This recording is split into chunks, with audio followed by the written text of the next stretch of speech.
In this video, we're going to replace the capacitors and some of the resistors, and maybe if we've got time, we'll do a power up.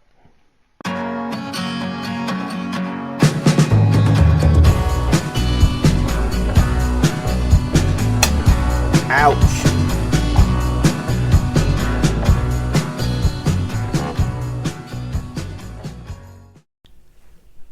Okay, starting to recap and change some of these resistors out. Went ahead and put the can ohm replacement in.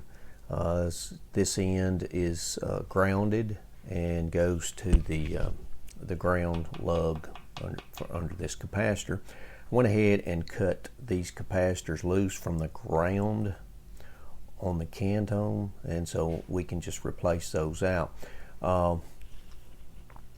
I took and soldered this end here to the chassis to secure that end, and the other end is bolted down. Now, when I started doing this, I pulled a wire off of the can ohm here, and I brought it over to the ground of this resistor that I've made up, and I got to looking at it, and it's going to the transformer, and I'm going, wait a minute, that's the center tap. But after I got to looking, it was not the center tap.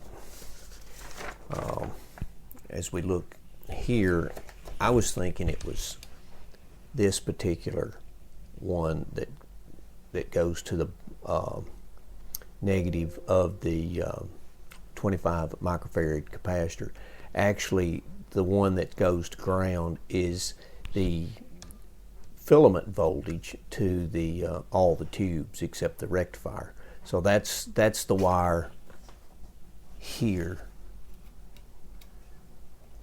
Yeah, I thought, hey, wow, that's different. You know, I thought that was the center tap, but it's not. That's the ground that goes to the rest of the tubes, filaments. We'll go after this capacitor. Remember, I'd clipped it out, and what this is this goes to ground, which it'll now go to here. But this is the 0.008, which is actually right here, number 40. If I can find it on there. And that's all part of the tone control. Remember, in this particular radio, you've got your on-off switch, and then, well, and then a 3-position or 2-position.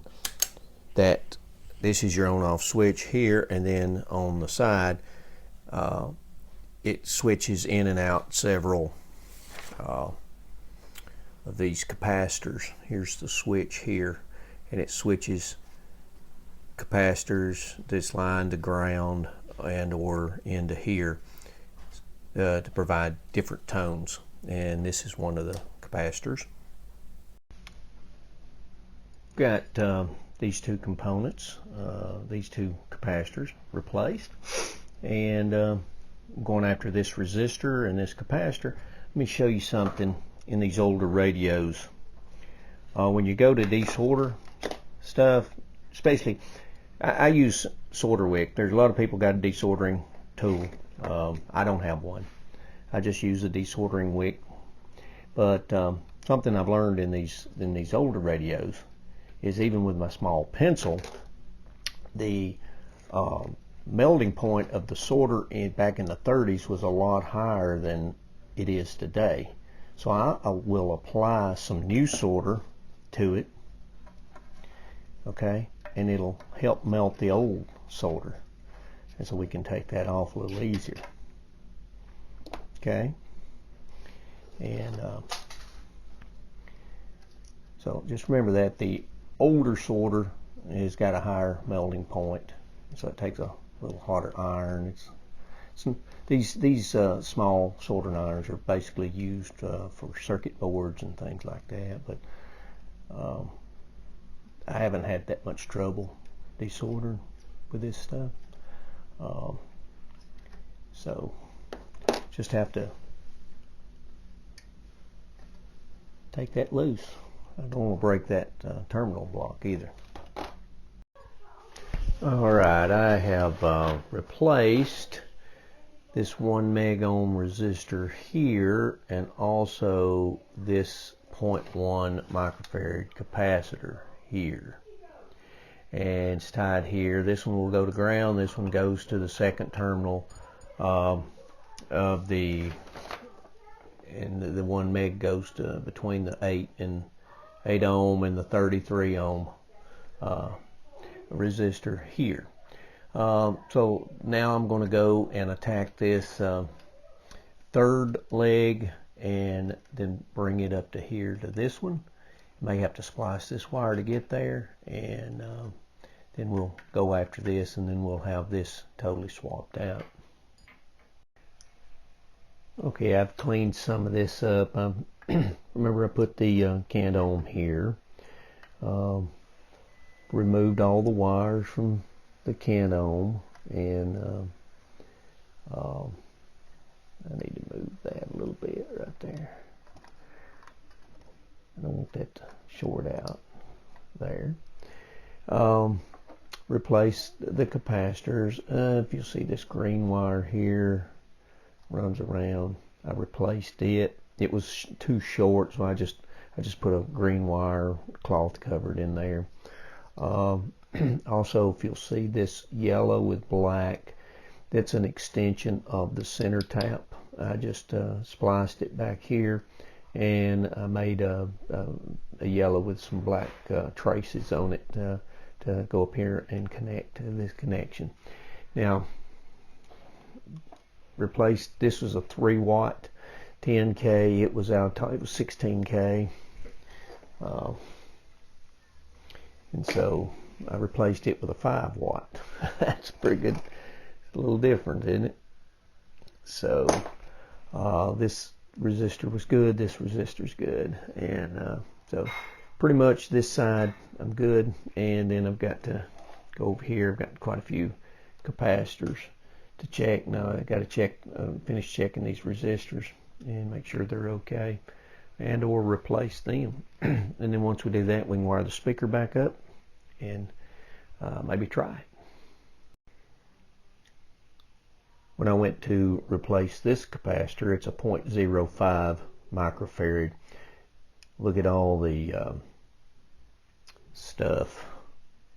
It's awful congested, and instead of having to try to desolder or do anything like that, what I did is I did the curly Q method, or the pigtail, whatever, where you make the coil or the coiled end. I've heard it called several things, but when you get in a situation like this, it's a good connection. It's not my preferred method, but in this situation, it probably is. I've disconnected this capacitor so I can get to the other. I just left this connected down here so I won't forget it. But when I went to look at this one, this is the 0.006 capacitor. It goes on one side of the volume control, and I haven't done anything to it. It was just stuck in there. I think they had forgotten to solder that. So this probably had problems, and it may not have showed up, but it wasn't soldered at all. Here's a tip. When you've got your connections cleaned up, it doesn't hurt to clean them, because they've got rosin that's been put on there for soldering from the factory. And what I do is take an acid brush, dip it in a little alcohol, and clean them up. And then I'll take a solder wick and desolder that, and then put it on there and clean it again to make sure it's a good clean surface so that the solder attaches. That's just a tip that it's just a good practice to get into. Got all the resistors and capacitors replaced except for the electrolytics. If you'll remember, we had this can, which was actually a can originally, but somebody put a cardboard can in there which had the wrong value in it. So we rebuilt it a couple of times, and so we've got that in the circuit. And there was another can over here which had two capacitors, which was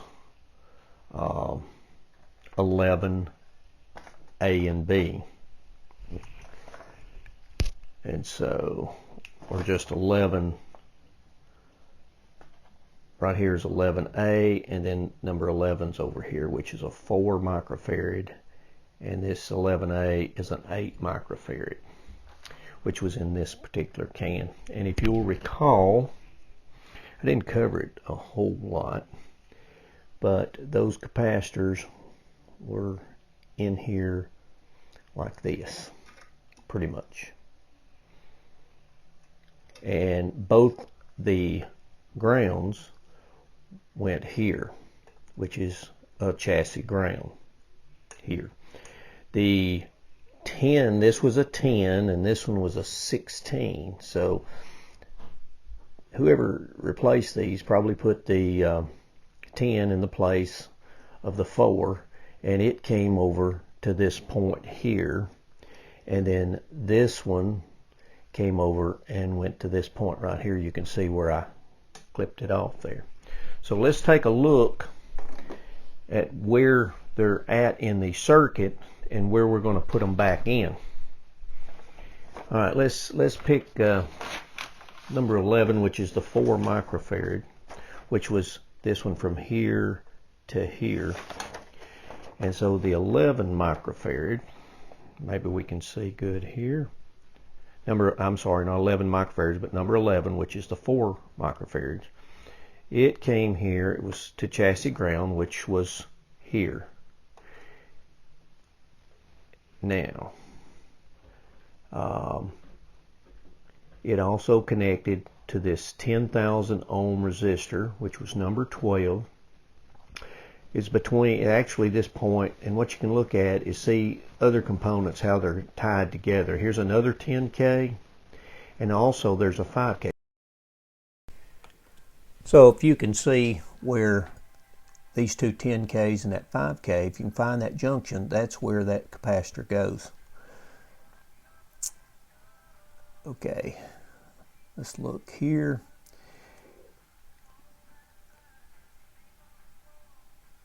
Now there's the 10K, the two 10Ks connect here. That is the 5 watt or the 3 watt.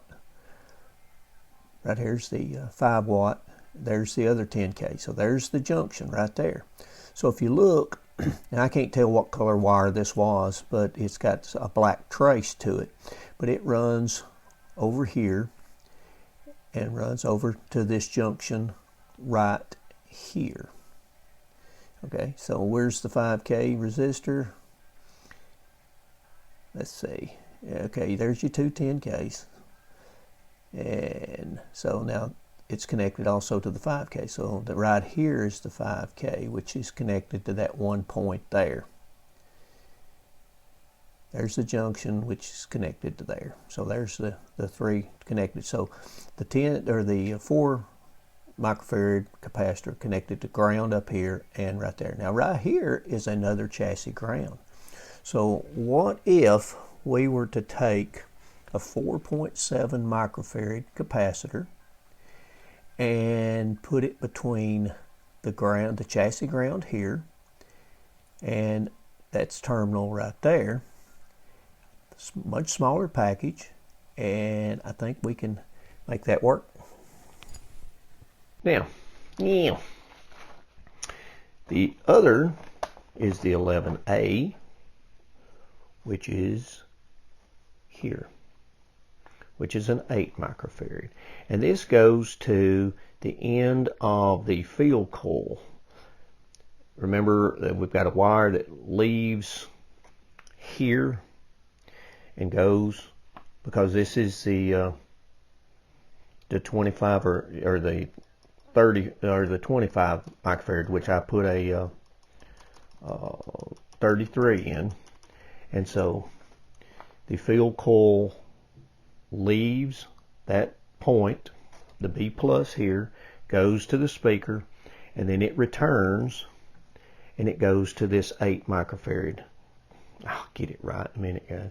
And then when the field coil comes back, it's on the positive side of this 8 microfarad, which also goes to ground. Well, we have to look and see it goes up and connects to one side of the output transformer, which that'll be on the speaker itself, but it also runs over here to pin 4 of the 6F6 output tube, which is located here. Let's get this a little bit on screen here. Okay, so pin 4, well, here's the key, 1, 2, 3, 4. So this is where another wire comes in and connects from the field coil, and it goes over to pin 4, and that attaches. Now, if you look and see, here's a wire attached right here, and it runs around. Let's see if I can help you. You can help me trace it, maybe.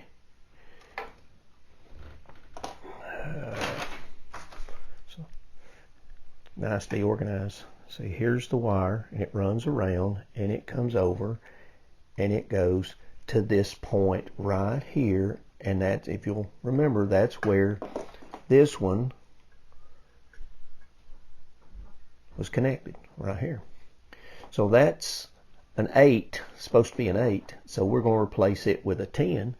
So instead of coming up here to the ground here, there's a 1 here. So what would be wrong with putting the 10 right in this spot here, going to ground here, insulating these, of course, and then we can have both filter caps right there. When the guy replaced these, this is all he had, which this is fairly small in the day. So he used the space that he could come up with. Since we've got smaller components, we'll use this space. We'll see if it hinders the operation of it. We'll see. But I think it'll be a lot neater package. I'll have to clean this. Use a pointer. You clean this up, and also this one up. We're not even going to use this, but we'll clean this up, and then we'll put these filter caps from here to here and from here to here. Let's do that.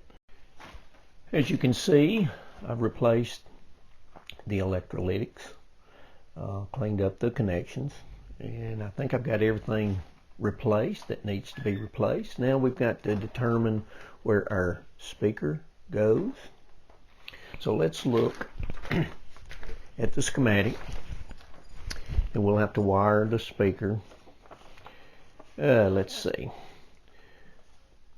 The first wire that I numbered was numbered 1, and it goes to the field coil, and it comes off of the 25 microfarad capacitor, the B plus. As it's first been rectified, this is your first capacitor, so that's where the field coil, and remember the field coil acts as a choke and also provides the magnet for the speaker. So this is the connection, and that will be on the B plus, that's the 25 microfarad. Remember, we put the 33 inside here. This is the positive side of this, and so this is where that wire will attach. Now the field coil wire will come back, which I labeled number 2, that's just my system, and it attaches to the 8 microfarad capacitor, which we put a 10 in its place. So it actually goes to this point over here. But remember, this wire runs over here to pin number 4 on the, it goes over here and attaches here. Remember, this connection is on the speaker itself, and then this wire will come over here to pin 4, which is 1, 2, 3, 4, which will go here. Then the third one, if you'll remember, comes from the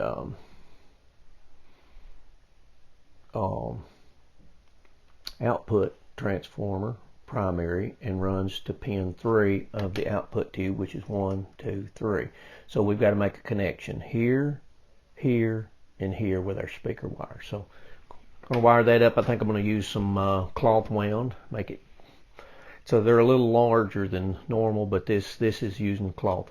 So we'll see if that we can make that work, and we'll wire it up, and then we're ready to try this thing. Well, as you can see, this is the replacement transformer. I ended up bolting it on, used a lock washer and some Loctite on the threads, used a brass screw. Now I've got to wire it back up, and then we'll test it. But since I'm using this, I tried to find the break in that, but I just could not. And I thought, well, maybe I'll take a few windings off and you know, compromise the coil just a little bit, reduce the number of windings to find continuity, and I never could find it. So that will have to be rewound in the future sometime. Remember that our green and white trace wire goes to the Philco itself, and I couldn't use a green wire, but I used a white wire and put green on it, and it goes just straight to the first of the Philco. Then the next is the white wire, and it comes out and goes to one side of the Philco. From the Philco, it also attaches to one side of the primary, which would be this one, and then the other connection is the green wire up here that goes to the plate, and it's attached directly to the primary of the output transformer. So we can put this all back together. Of course, I said we was ready to fire it up, but looks like we're going to have to put our tuning condenser on. Forgot about that, huh? Thought I'd give you an underview after I got the wiring. The one with the green trace goes to B+, the white one goes to pin 4, and then the green one goes to pin 3 of the output tube. But I used a tie wrap instead of tying a knot. This wire is a lot bigger than the original, as you can see. It's a whole lot bigger, so it's a little bit bulkier. So I just used the tie wrap to do it.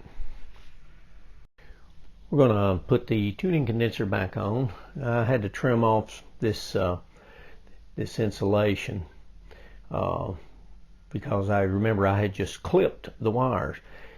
And after I got to looking at this, I wish I had known, and I would have been more careful. I didn't do any damage, but these wires come directly off the coils. There's no, because if you'd have pulled this too hard, you could have, I'm talking to you, could have damaged the coil.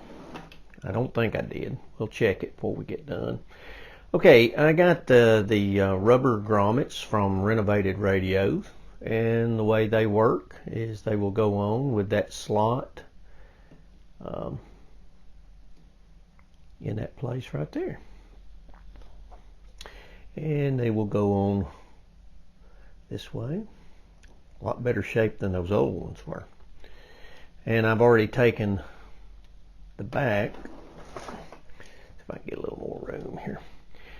I've taken this one. Remember, this is the bracket. Upside down. So we'll put that on, and then we'll be able to slide that in a little later. So let's see if we can take and slide that down in there.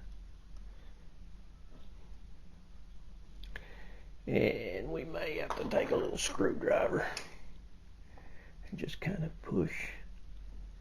Okay, that went in pretty good. Yikes.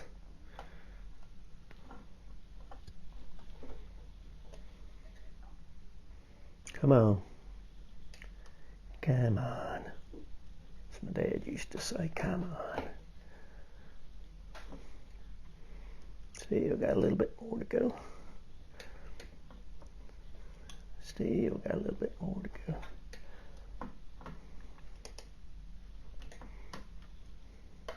Maybe you can see in all this. Seeing the action. Okay, let's push that all the way forward. Maybe I should have put that in first, huh? This one in first. Ah, there we go.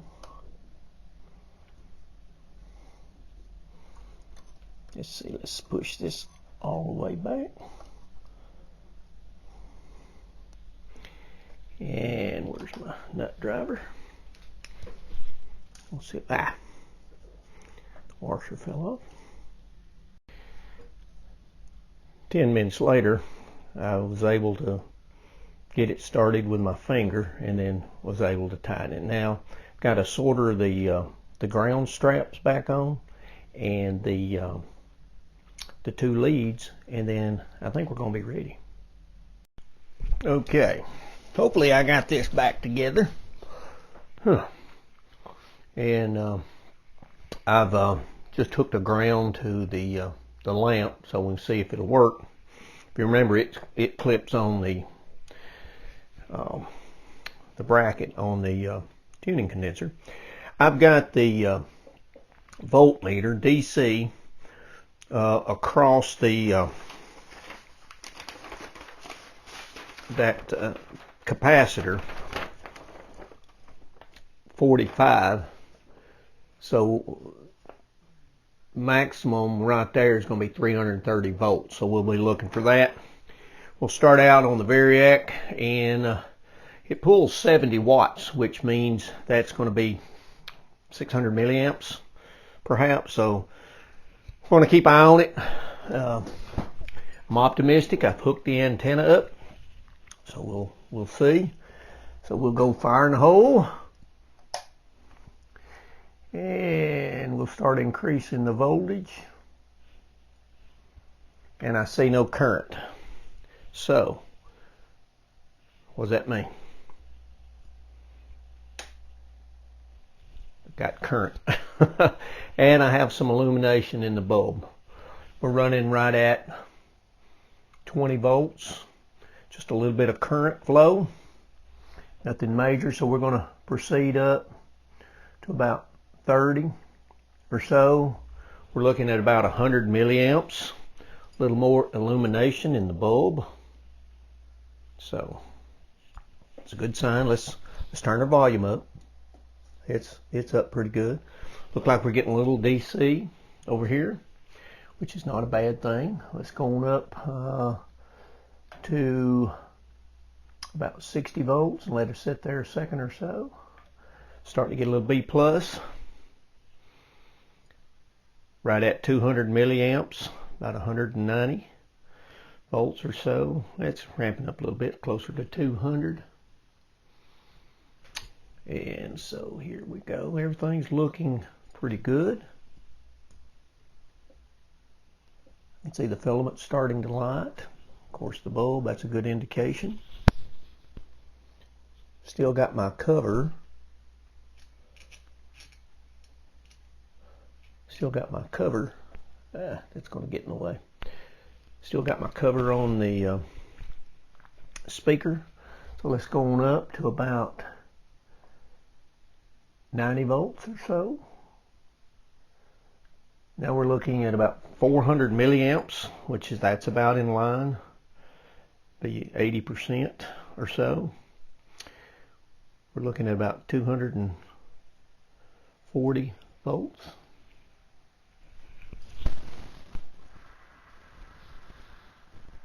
Got a little static.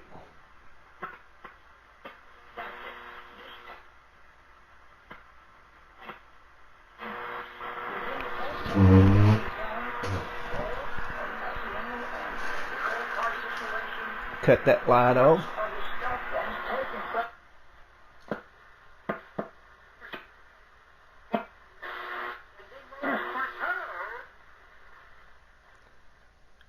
Well, so we've got, let me get this up out of the way. We know we've got light now, so.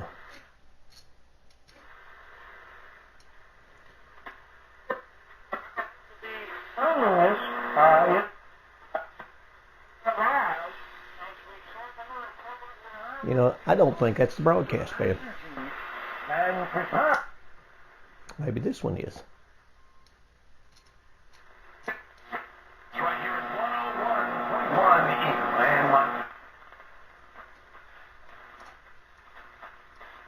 Alright, let's run this on up a little bit more. Current and everything's looking pretty good. It's just a little over 400 milliamps, so we'll go ahead and go on up to about 115 volts. That's what it's supposed to be. Alright, there's about 115, and we're running right at 550 milliamps, which that sounds about right. Our high voltage is running 312 or so. It's a little bit higher than expected, but it's still within 10%, I believe. So, getting a lot of noise. Let's see if that helps any.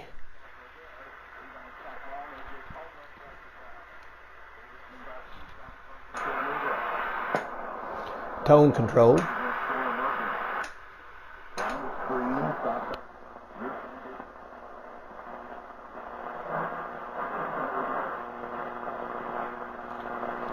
Let's pull that cover off and see if it sounds any better. Okay, that's minimum volume, and I don't think the volume is working at all. Well,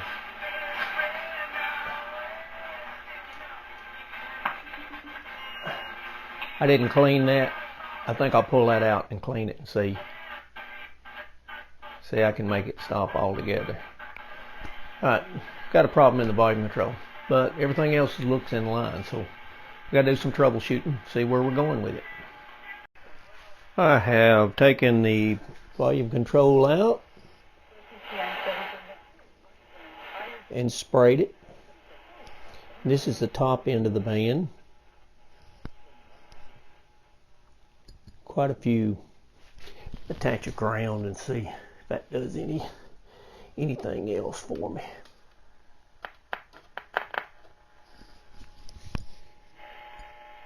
We will see.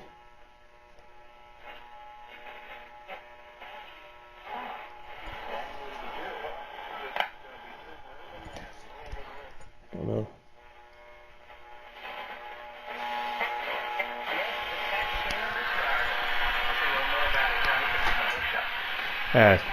Turn that light out. At least the volume control is working again.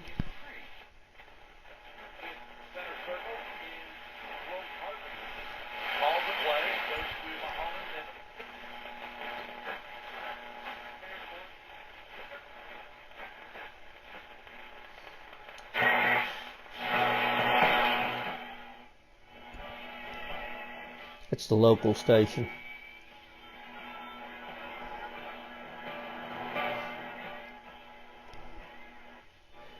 That station's always been having a little distortion anyway. I've been listening to it on my other radio.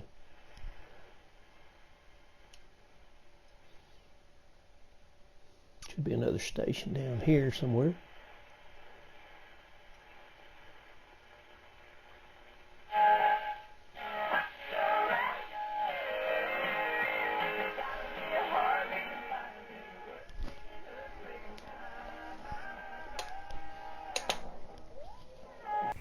Alright, don't want to get any copyright, but let's we'll go under the bottom in the next series and do some voltage checks and maybe an alignment or so, and but I think it's going to work. We may have a few bugs we need to work out, but that'll be all right. It'll be all right. All right, that's going to wind up this series. It's running a little bit longer than I really like it, but I really wanted to put the power up into it. I am going to upload this. This is Wednesday, and I'm going to have it premiere or come out on Friday night. I will be having surgery Friday afternoon, nothing major. We'll be laid up for about a week or so, and then limited about lifting and everything for about a month or 3 more weeks after that. But nothing life-threatening. It's an optional surgery, so we're going to take care of this before I get this hike going, and should improve my quality of life.